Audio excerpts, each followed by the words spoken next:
Hey everyone, it's Horror Free For All, and I hope you're doing well today. I'm finally ready to bring you my last Tales from the Crypt season ranking video, and we're going to end it off with Season 7. Now, Season 7 is a controversial season in the Tales from the Crypt fandom, so it seems. It's commonly said to be the absolute worst of the entire show. And looking at some things about it, yeah, they're probably not wrong here. In my opinion, I think Tales from the Crypt Season 7 is the worst season. There are some weird things about it. Around this time, we saw the box office bomb of Bordello of Blood. And that had some ramifications on the hype of Tales from the Crypt, and that kind of made people wary. And finances were starting to kind of dwindle for the project because they assumed since people didn't like it or didn't go see it, referring to the movie, that maybe the franchise was dying. So they moved the production, because they had some issues in the States, over to the United Kingdom. And pretty much all the live action episodes from this season are filmed there, and they have British actors or European actors. And the episodes do stand out from this season for those subtle changes from the rest of the show. But I think there's some legitimacy behind the concepts on this one too. I mean, you can tell that the budget by this point was starting to kind of decline, or the ideas they had, they were starting to get more kind of out there, and the stories were becoming more dilapidated on average. This by far has the worst average of the entire show, and that's saying something. And this season's only 13 episodes, and I should say the top episode for me only landed a good.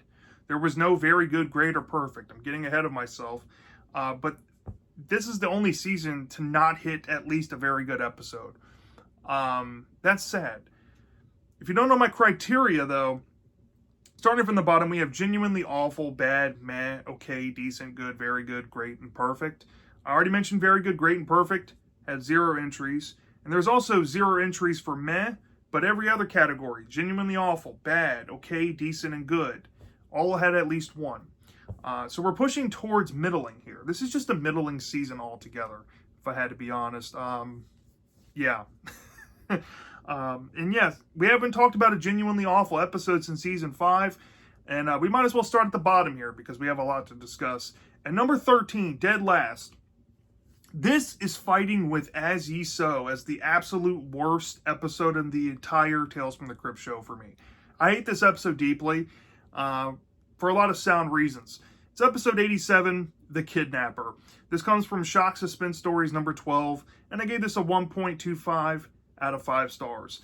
What makes this episode genuinely awful isn't the acting performance by Stephen Coogan, or it isn't necessarily the concept. It's how bad it gets fumbled.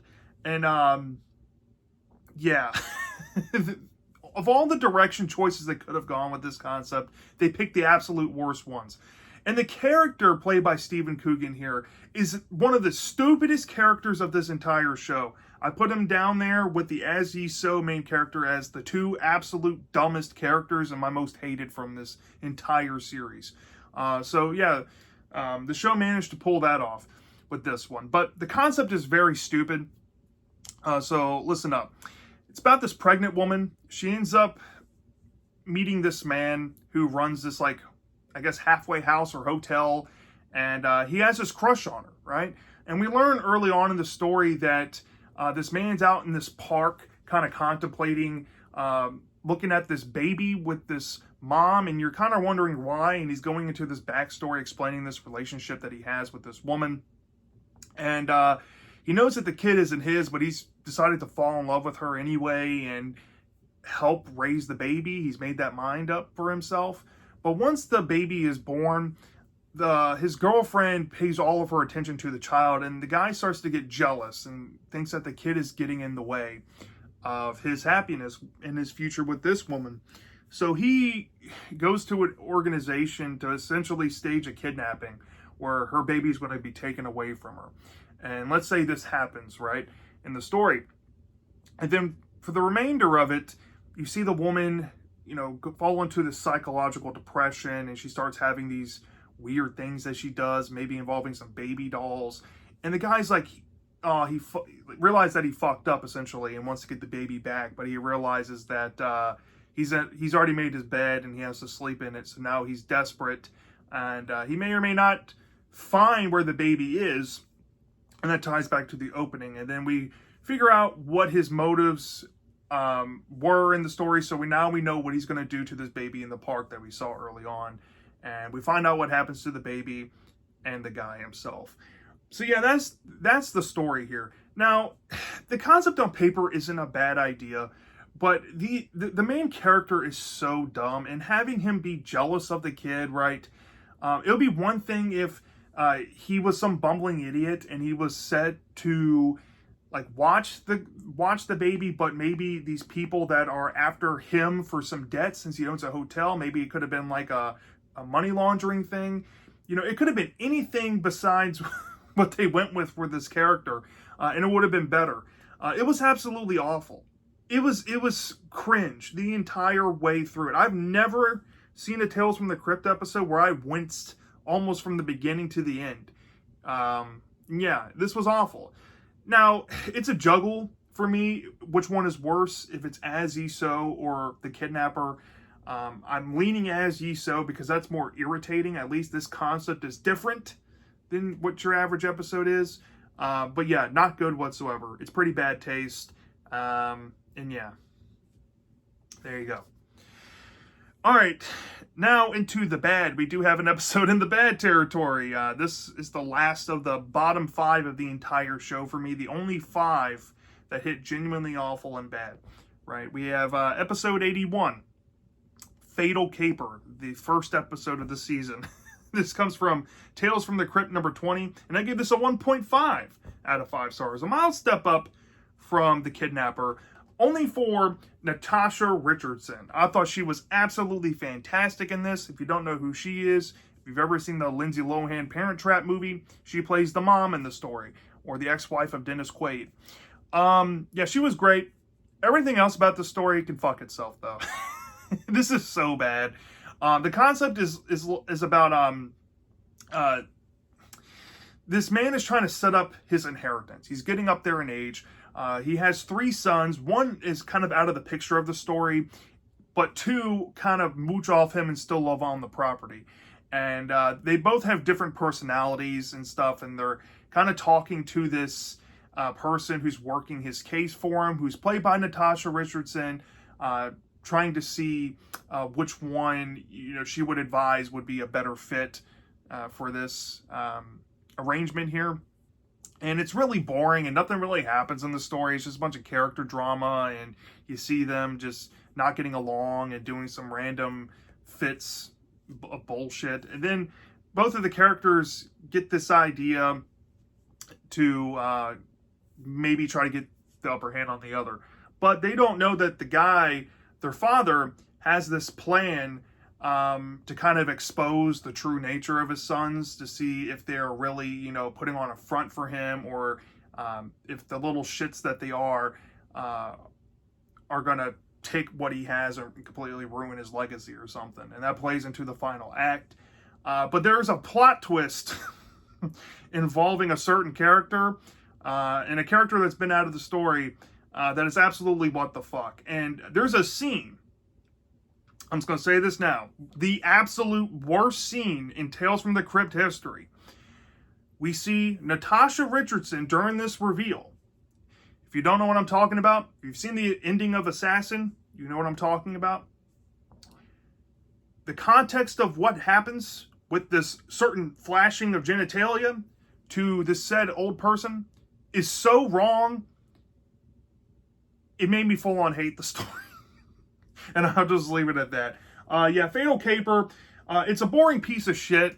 The concept is, been there, done that. It's more asshole comeuppance. Peeling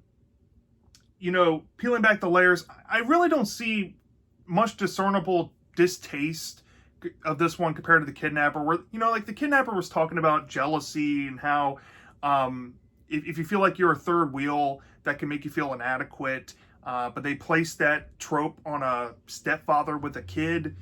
Why? I mean, you've seen that done before, but it's way better in other media.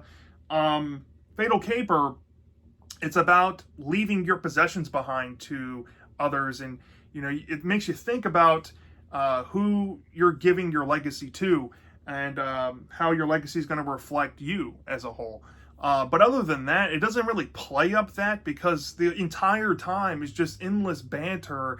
And I guess you get more of it in the back half once the dad starts to, kind of share this little plan of his. But yeah, it's very weak, and just what the fuck. So yeah, Fatal Caper, bad episode. All right, now entering the okay, we have 2 episodes here to talk about. At number 11, we have episode 82, Last Respects. This came from Tales from the Crypt number 23, and I gave this a 2.5 out of 5 stars. This basically is Tales from the Crypt's Monkey's Paw story. But it's kind of meta with it, and it's slightly fun, but it's more in that corny camp kind of vibe. It feels like it would be a Tales from the Dark Side episode than a Crypt episode, if I'm being honest. But it has some things going for it. There's these 3 sisters. They're all annoying as hell. Off the bat, for like the first 6-7 fucking minutes, they're just babbling on about some drama shit that we have no idea about, because it's things that happen off screen, and it's so uninteresting it almost made me fall asleep. But once you get through that point, since they own like this curiosity shop, they have this book or something around the shop that they knock over while they're having this skirmish, and they find this monkey's paw. And one of the sisters realizes what it is and says, "Oh, we found the monkey's paw. It's based on this thing from this book." And they reference the monkey's paw book, which is really cool. But the sisters agree that they're each going to get 1 wish out of this. And the first sister gets her wish, and it came true. And you soon realize that there's some animosity about this first wish, and this opinion of this one sister that plays a role into another sister potentially wanting to do something to her. I don't want to spoil exactly what it is. But the other sister feels very wrong about what happened, essentially. And it plays into the ending where, let's just say, the most annoying of the sisters gets the punishment here. And it's kind of creepy in that, still corny tongue-in-cheek kind of way, but entertaining nonetheless. I don't hate the ending or anything. It's just, it ends on a fine note. So yeah, Last Respects, it's a low okay. I do feel like the characters in this one really hurt this one for me. Can't really get behind the concept of a generic monkey's paw rehash. I mean, pretty much every horror anthology show at this point has tried this concept. And I think my favorite one is still Creep Show's attempt at it. Because that told a very engrossing story and actually had some fun new aspects to it, where this offers nothing new. So there you go. That's why it's here in the okay. And then at number 10, we have episode 92, Here Today, Gone Tomorrow. This came from the Haunt of Fear number 11. And I gave this also, I think, a 2.5 out of 5 stars as well. So yeah, Here Today, Gone Tomorrow is... I don't know what the fuck they were trying to do with this one. I mean, it's so odd that you can't really full on hate it, because it is fun in some aspects for how random as shit it is, but not good or anything. This one is about, I think, this former con, like he's like a safecracker or something. Once he gets out of jail, he's basically summoned up to these grounds of like these criminals, and it's pretty much held there against his will. And let's just say he has bad hearing due to his history of being a criminal, and that kind of plays into the theme of the story, which once he gets there, he starts to see weird things going on with like women, a woman with some cat eyes, and another man with some other animal parts going on.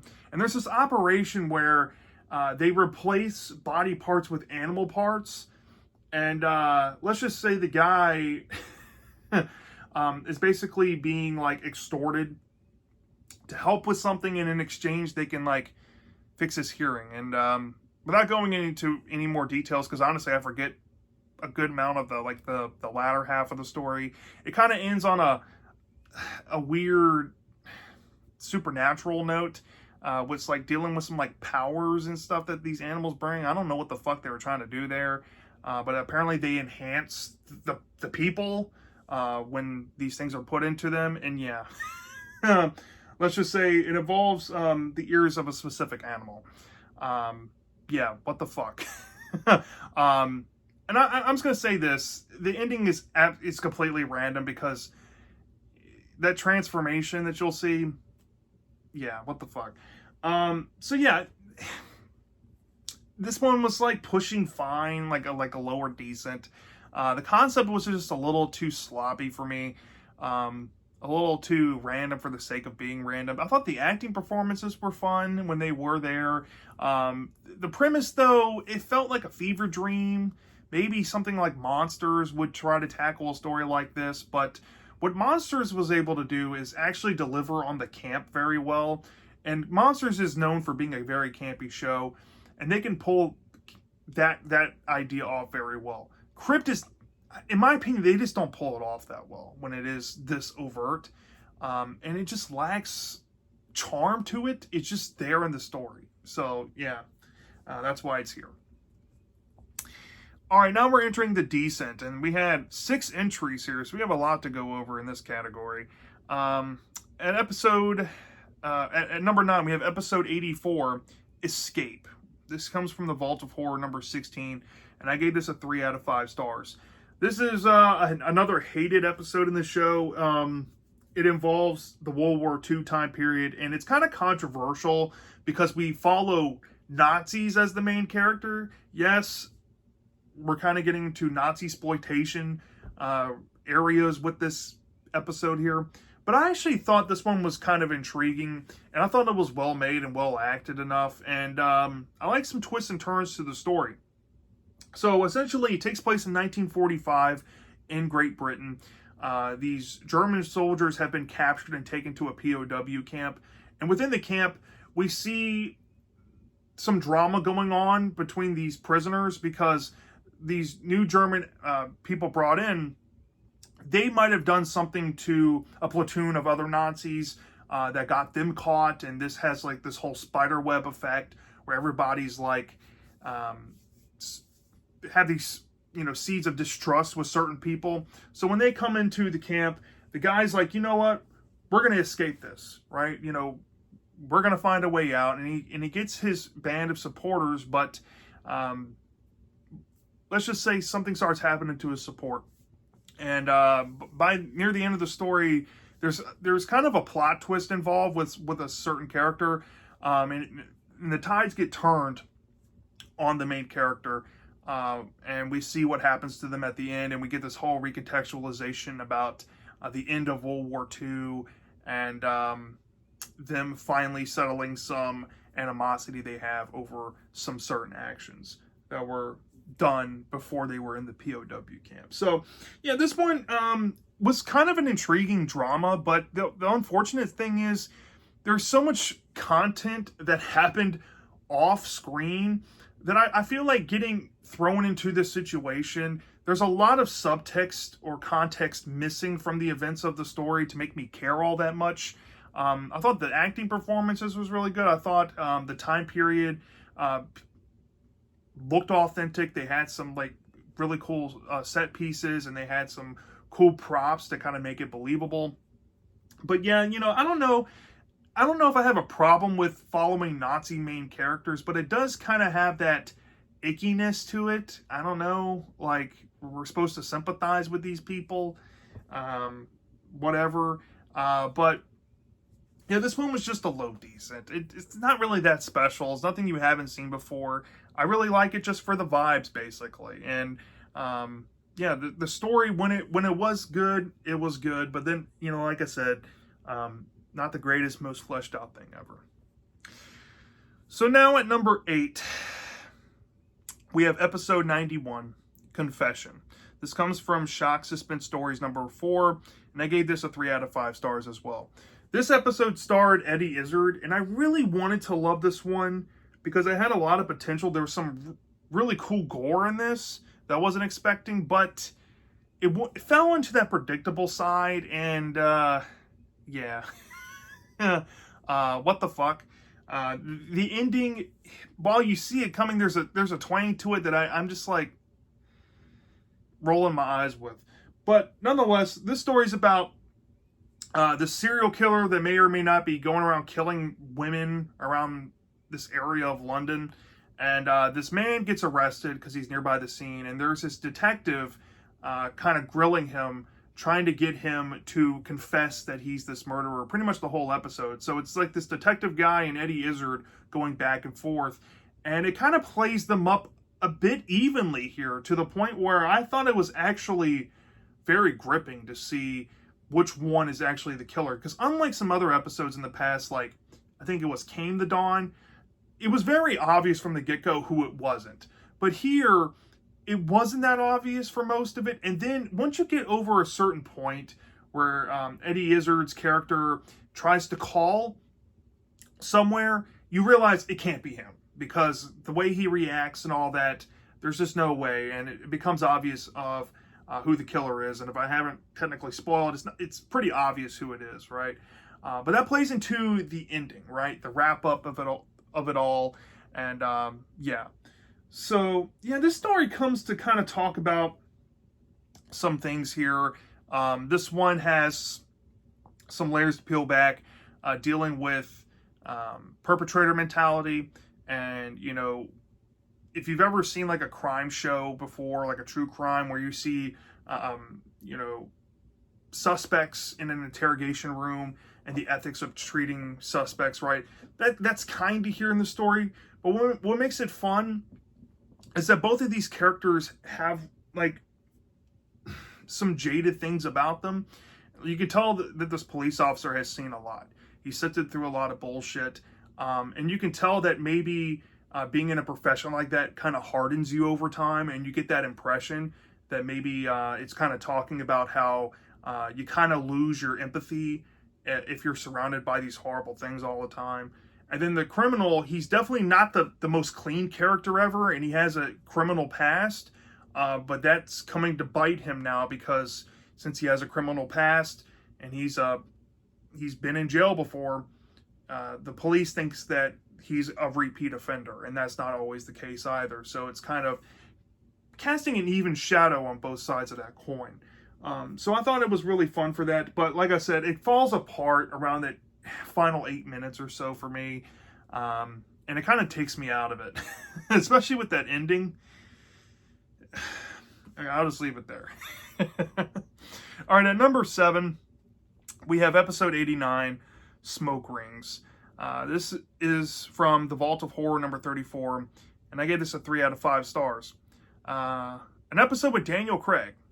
I was excited for this one, and I thought this one had a fun concept to it, but the recontextualizations at the end, I've seen people say that this is one of their favorite episodes of the show.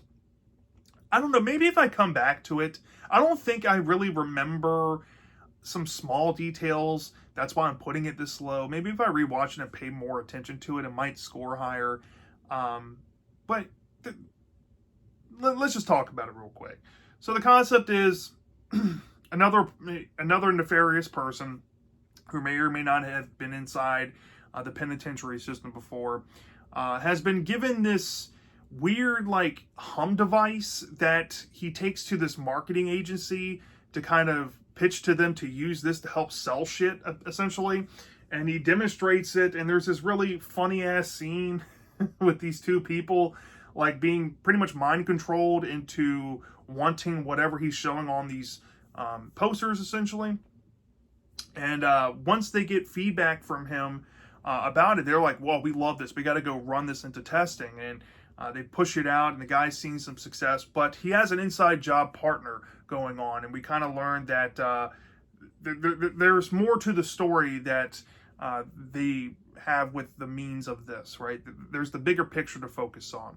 But the guy has a history of addiction himself, and the device doesn't seem to work on him, and he keeps prodding with his partner about why it doesn't work on him. But later on, you figure out it may or may not have actually been happening to him the whole time, and it plays into this really big plot twist reveal by the end, where maybe everything that we thought was real wasn't real, so it's essentially happening for nothing. So yeah, I mean, it depends on what lens you look at the ending. I want to say everything is for nothing or happened for nothing, but it felt like such a rug from pulled under from you scenario that it kind of felt like a slap in the face. If I'm being honest, it wasn't exactly the ending I would have chose for that. And it's not the worst case of the show for that matter, with that kind of, rug pulled from under you kind of scenario, but yeah, it just felt a little convenient. And I'm going to be honest here. This one does take a while to get to the psychological stuff. For the most part, about a good half or a little more than half of this episode is just playing around with this machine and asking why it doesn't work on him, right? It's kind of dull. But Daniel Craig was really good in this. Just the story needed a little more in that first half to kind of glue me in. And I think there's some wasted setup with certain characters that play a role in the end. I feel like they probably needed more screen time and a few little tweaks to some of the concepts involving the machine itself and the motives behind it. I wish they kind of expanded on that a little more. But other than that, pretty decent episode. And that's why it's here. All right, at number 6, we have a slight step up from these past 3. We have episode 90, About Face. This comes from The Haunt of Fear, number 27, and I gave this a 3.25 out of 5 stars. This one is actually low-key frightening, but in my opinion, this episode has the worst opening sequence I have ever seen in this show. It is so fucking weird. It almost made me turn off the episode. So the opening sequence to this episode here starts off with this young girl having sex with a preacher, and he's spouting Bible verses while this is going on. You don't know why. It's just something that's happening. And then it kind of speeds up into the future. She is pregnant, right? And it's going back and forth between this sex scene and her giving birth. And she gives birth to a baby, or maybe babies, we don't know.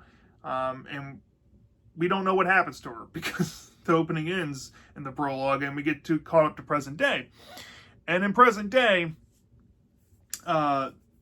there's 2 girls that turn up to the same preacher's domicile, and him and his wife are there, and they have essentially, come and said, after 15, 16 years, we have come to learn who our father is, and you're our father. And they reveal that the woman in the prologue that we saw was their mother. But one of the girls looks fairly normal and wants to get to know her father very well, but she's also very protective of her twin sister in the story. And the twin sister is kind of said to be nervous, and she hides in other rooms. She's going to take a little bit to get used to the idea of being here. And the guy's wife doesn't know what to think. She's really pissed off about the situation, but there's nothing she can really do. And the guy's like, all right, I'll take your word on it. You're my daughter, or daughters. So, let's get to know each other. And he seems to be maybe turning a new lease on life a little bit. But the guy is still up to his same old shit. He's cheating on his wife with some secretaries. And meanwhile, the wife has this very eerie encounter with this other sister. And when you see this girl, holy fuck, she is frightening. Probably one of the scariest things I have seen in Tales from the Crypt. Maybe next to the Santa Claus from In All Through the House with Larry Drake. The girl and the makeup on this girl was fantastic, right? Now here's the thing. Here's the thing about the story, right? As we go along, we see these sisters interacting with each other. They're talking, doing their thing, right? We actually see a full-on scene of them conversing with each other, person to person. Later on in the story, right, once this fucked up sister starts becoming a slasher villain, essentially, and that leads into the climax, once we see this climax with this girl and the dad, let's just say something happens to the girl, but the plot twist is absolute bullshit. It's completely nonsensical, to a scene put out earlier in the story. It literally makes no fucking sense. I'm sorry.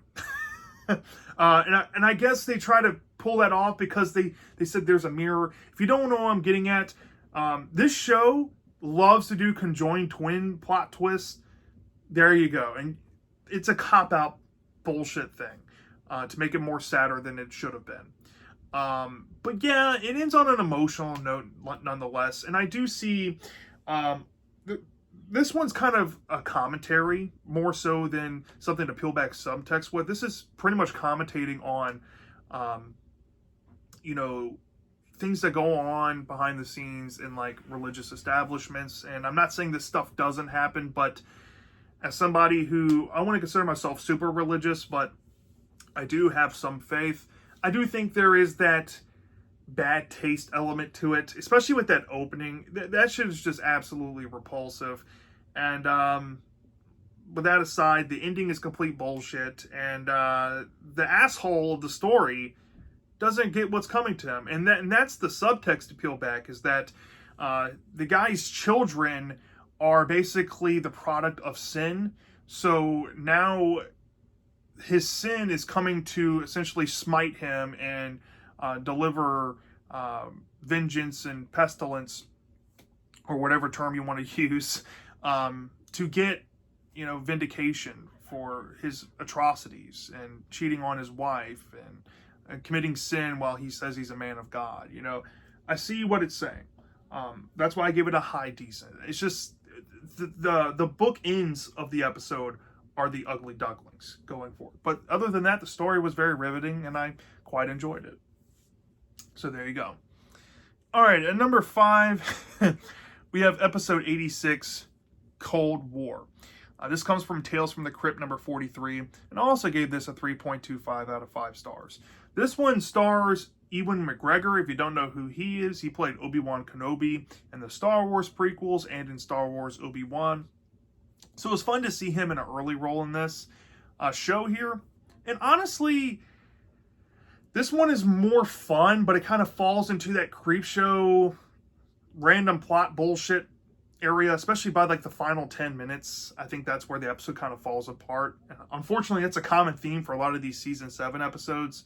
But yeah, this one, it was kind of intriguing. So we had these two dimwit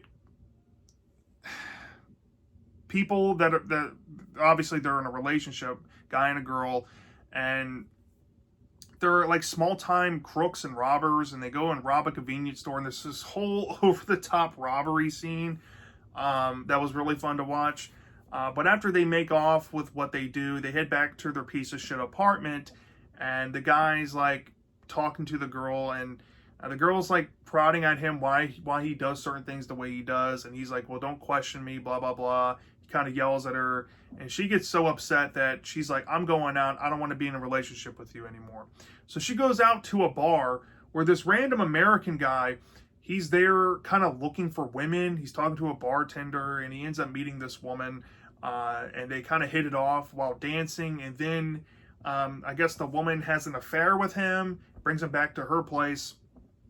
And later on, while they're like getting it on in the shower or something, Ewan McGregor's character comes home, confronts them, and essentially loses his shit and tries to kill the man. But once he thinks that he kills the man and the couple is talking, let's just say the man comes alive and reveals himself to be a specific monster, and then the couple themselves reveal themselves to be a specific monster that makes no fucking sense, and a climax ensues.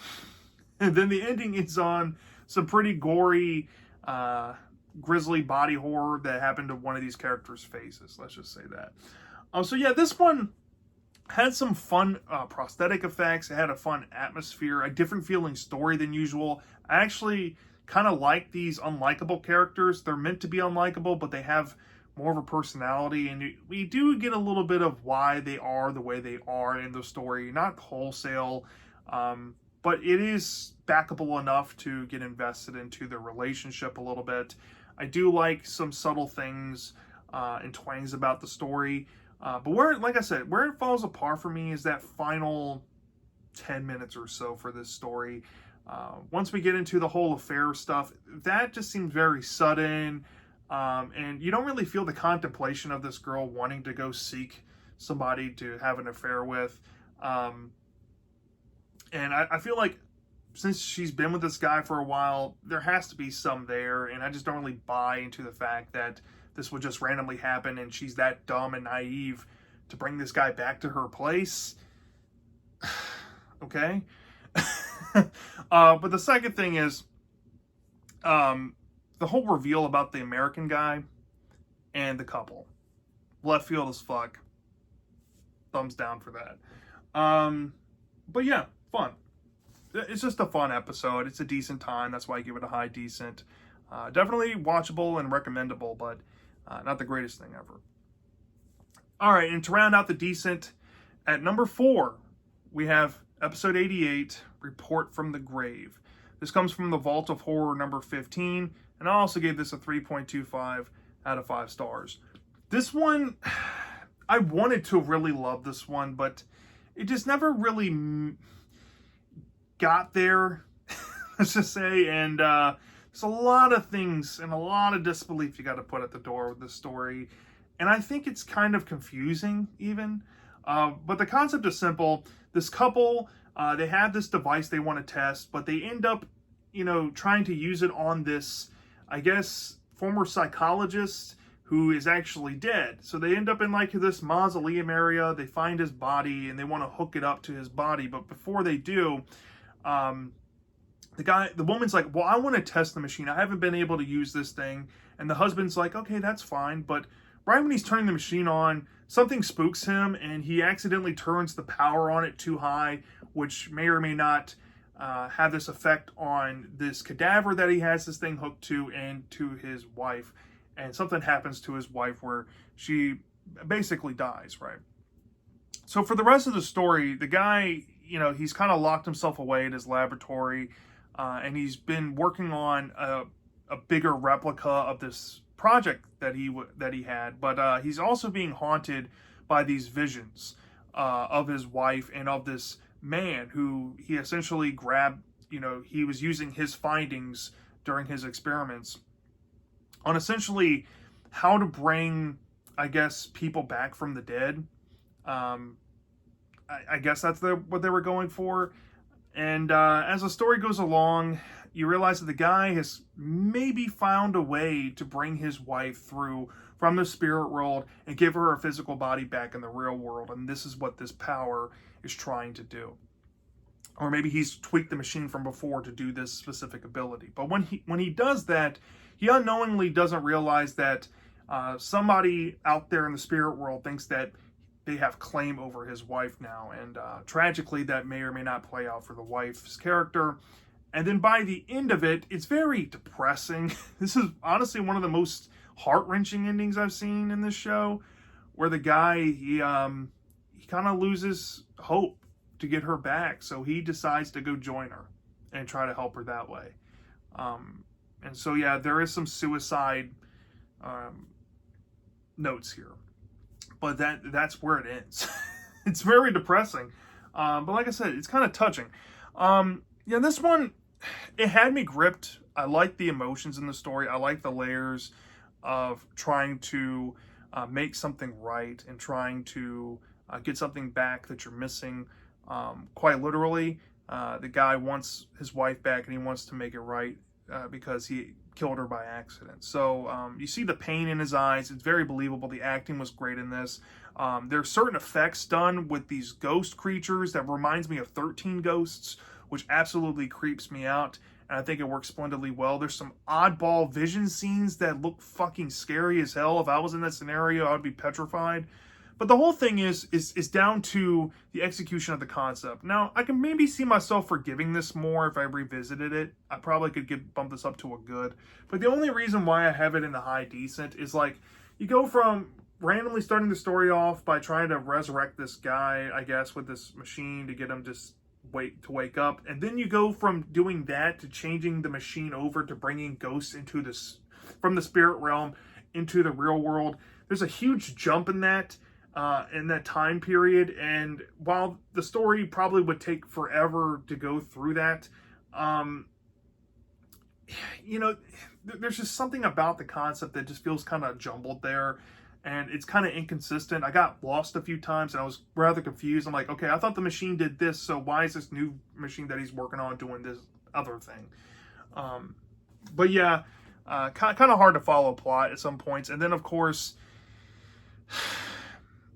it is almost too depressing for me to full on love it. It's not something like Three's a Crowd, where I think it executes it perfectly in a realistic way. This one is, I almost feel like it's so depressing in that realistic way that it's almost unrealistic. It feels almost too melodramatic. So there you go. But yeah, definitely in my top 4, deserved for this season at least. And like I said, it might go up in future watchings. Who knows? All right, and now we're entering the top 3. My 3 favorite episodes from season 7 all got a good rating from me. And we have episode 85, Horror in the Night, placed at number 3. This comes from The Vault of Horror, number 12, and I gave this a 3.5 out of 5 stars. This one might be objectively the most mindfucky story of the whole show, and I think it does succeed at that. There's some grisly scenes that you see in this episode that are actually frightening and nightmare-inducing, and I'll tip my hat to it. This is one of those reality benders where it's a dream within a dream within a dream. It's kind of similar to something like Whirlpool. It is kind of pretentious with it, and I do think that the story kind of makes that its crutch and does a way too much in the plot, in my opinion. And there's also some confusing bits involving how any of this is actually going on and what that means in the context from the beginning to when this stuff starts kicking on. But nonetheless, the story's about these 2 criminals. They're kind of like a Boondock Saints kind of duo. They're off doing this job, but one of them tries to double cross the other, but the other one is already prepared and double crosses him. But he's been injured because of a gunshot. So he decides to go try to hide out and recoup at this old hotel. And when he goes into the hotel, he checks in, he gets his room. But while he's sitting there trying to get some rest and heal, he's getting these grisly visions of like blood and maybe this woman involved and this woman trying to have sex with him. She might be a demon or something. And he's like, what the fuck, what's going on? So he wakes up, he tries to go downstairs to find out what's happening. And the bellhop's like doing weird shit with like a dolly cart, and he sees this woman. He's talking with this woman, and the woman's like, flirting around with him, and then he gets put back into a similar scenario where he wakes up from another dream, and the story just keeps going on and on and on with that, where he's kind of stuck in this dream purgatory of just gore violence, and there's like this really fucked up montage where he's like covered in blood, just like in hysteria because he can't believe what he's seeing. But that plays a role later on where he finally starts to piece together what's happening. Once he finds this woman, he finds out that the woman's the common denominator in the story, and he has to find her. And when he does, he gets backstory to why she's doing what she's doing, and that plays into events that transpired from this duo, or I guess some other character along with the man prior to the events that we saw in the story. And that recontextualizes everything, that what he's been going through may or may not be one of 2 things. Either he's near death, and this is like, his first glimpse at what hell is going to be like for him, or she did this to him to get some revenge while he's venturing into the spirit world. I don't know what the fuck they're trying to go for there. I'm still kind of on the fence what that really means, but what I think really kind of saves the concept is once that's all said and done and you kind of find out the truth, there's some people looking for the guy that come to the hotel, and you realize that the hotel may or may not have been abandoned the whole time, and that kind of shifts the whole narrative of the story. So yeah, I think Horror in the Night, well-made episode, very tense, one of the creepier episodes of the whole show. Like I said, the concept feels a little bit pretentious, a little overdone, too many dream sequences, too many fake-out stuff. It's kind of confusing on what it's trying to say and what it was trying to do, but yeah, nonetheless, good episode. It's definitely memorable, definitely revisitable. It's like one of those episodes I feel like you can come back and watch it and pick up on new things each and every time. So it has that going for it. Maybe this one could be bumped up higher in the future. Who knows? All right, at number 2, overall, we have episode 83, A Slight Case of Murder. This story comes from The Vault of Horror number 33, and I also gave this a 3.75 out of 5 stars. A Slight Case of Murder, in my opinion, is definitely up there with some of the more underrated episodes of the whole show. I think people really sleep on how well made this one is. It's very creepy. It has that typical like Agatha Christie crime novel feel to it, which is really fun. It feels kind of pulpy in nature. And the acting performances are riveting, and I like the twists and turns. It honestly feels like this could have been like a staple 90s thriller movie. Like it's pushing that. Maybe this is another one of those scenarios where I can see myself maybe putting this in the very good column or even great in the future when I do a revisit at some point. I don't know. But this one had me. So the concept of this one is like this Agatha Christie type horror suspense mystery writer is at home typing away a story. But let's just say as she's writing the story, something feels a little bit off, right? And this plays into potentially a jealous husband or a scorned lover, let's just say. And as early on as like the first 5 minutes, you get this sense that you get this tension going on in this relationship between her and this man. And this man has some plans with her. But as the story goes along, it's very easy to spoil this one, so I'm going to keep it very surface level here. As the story goes along, there's some twists and turns involved with the wife and what she's going through, some very close calls. It's very suspenseful, and that plays all the way up until the finale. It's kind of a cat and mouse game thing going on, where something happens to the husband, and yeah, it's very impactful, and the right person wins in the scenario. So yeah, a Slight Case of Murder. Let's just say it like that. This one, very well made, very well acted, super tense, to the point, very easy to peel back in its layers. It's kind of bringing the trope of woman at home. It has that vibe of like When a Stranger Calls or something to that effect that was kind of popular in the 1970s of women being the damsels. But this one kind of inverts the trope where it's saying that because the creator writes all this, fiction, sometimes fiction can become reality, and they're prepared for this type of scenario. And it is kind of melodramatic in a meta fashion that this is happening to her, but I like the play on it, and I think it's kind of aware and it's kind of deprecation at the same time with these characters and what they're going through. I get that across from it too. It's slightly humorous in that too, which makes it fun. So yeah, really enjoyed this episode. Very solid Tales from the Crypt episode, especially for season 7 standards. But it didn't quite make my number 1. I think my number 1 is a common one for this season. It's actually the final episode of the whole show. It's episode 93, The Third Pig. Now, The Third Pig was not based on an EC Comics story. It was an original story based on Three Little Pigs, of course, that was written by Bill Kopp and Stephen Dodd. I gave this a 3.75 out of 5 stars as well. Yeah, this is just a fun little cartoon. This feels like something that you would see on Adult Swim nowadays. As a matter of fact, it might have actually played on Adult Swim. When I was watching this for the first time, I'm like, I think I've seen some snippets of this somewhere before. And I might have caught it on there, I don't know. But this was really fun in that cartoon vein. Now, it does have some production issues, I think. I think the art style looks kind of cheap, and I do think that the story is